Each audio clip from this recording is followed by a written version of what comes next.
Okey, kita pergi kepada subtopik terakhir 9.3. Okay, 9.3 Applications of Differentiation in Economic and Business. Ayat ini khas untuk pelajar perakaunan. So, kita akan belajar yang paling basicnya ialah tentang cost. Kemudian dari cost, sebenarnya kita akan belajar dulu price, lepas tu baru revenue, dan kita gunakan revenue dan cost untuk mendapatkan untung ataupun profit. Daripada perkara-perkara asas, fungsi asas, cost, price, diterbitkan menjadi revenue, diterbitkan menjadi profit, kita juga akan belajar beberapa istilah iaitu average dan juga margin. Okay, ada average, margin. Tak kira lah average cost ke, marginal cost ke, marginal revenue ke, okay, dan juga marginal profit.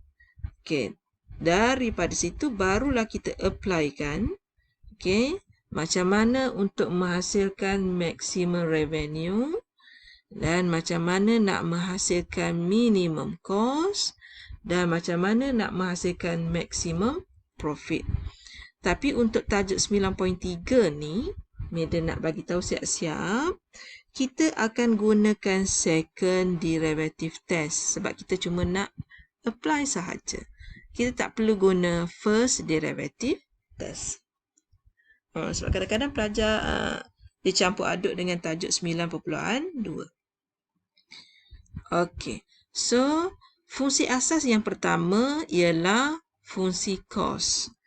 Okey, kalau kita nak labelkan X sebagai pekali kita, mewakili kuantiti barang pun boleh. Kita juga boleh mewakili Q sebagai kuantiti barang.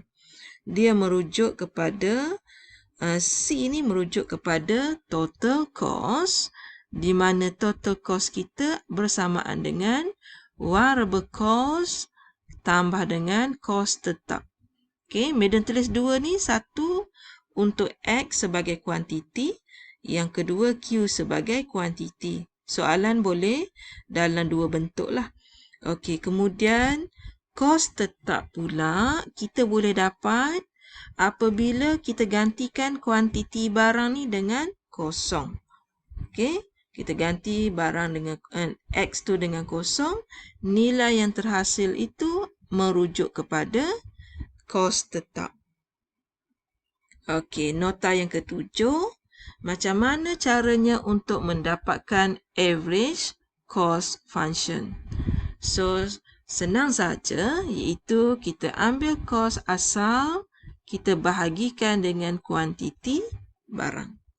Sama juga yang ini, kos asal bahagi dengan kuantiti barang, iaitu average cost. Okey, bagaimana pula untuk mencari marginal cost? Marginal ni merujuk kepada pembezaan C prime terhasil apabila kita buat DC per DX ataupun DC per DQ. Okey, itu adalah margin. Seterusnya, Maiden kumpulkan latihan sekali sebab kita belajar semua dululah. Okey, seterusnya kita pergi kepada fungsi asas price function ataupun nama lainnya kita panggil demand function. Okey. So, daripada demand tu sebenarnya kita boleh terbitkan fungsi baru iaitu revenue function, iaitu kita ambil fungsi price, kita darab dengan kuantiti. Price darab kuantiti.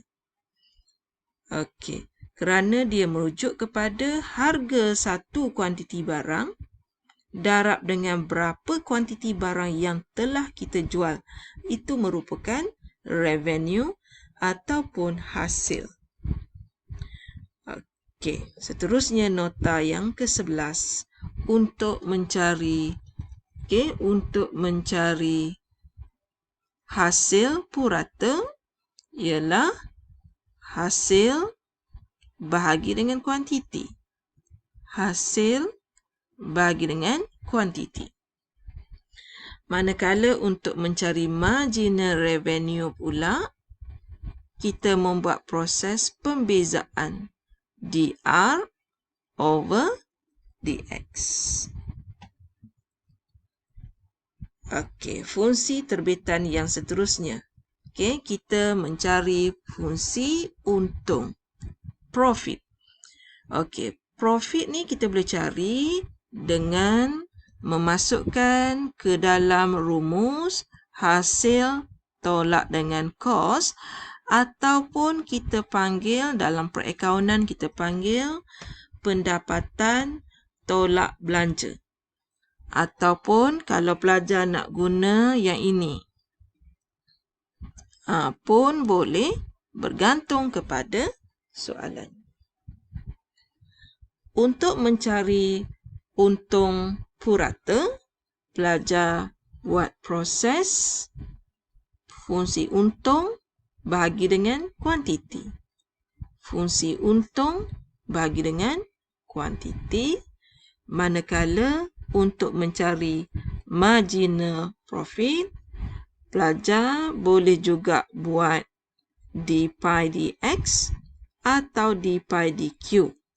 Dan satu lagi rumus yang pelajar jarang nak guna tapi sangat penting, pelajar boleh juga cari margin profit dengan menolak margin revenue tolak dengan margin cost. Okey, boleh juga. Itu saja apa yang anda perlu tahu dalam tajuk 9.3.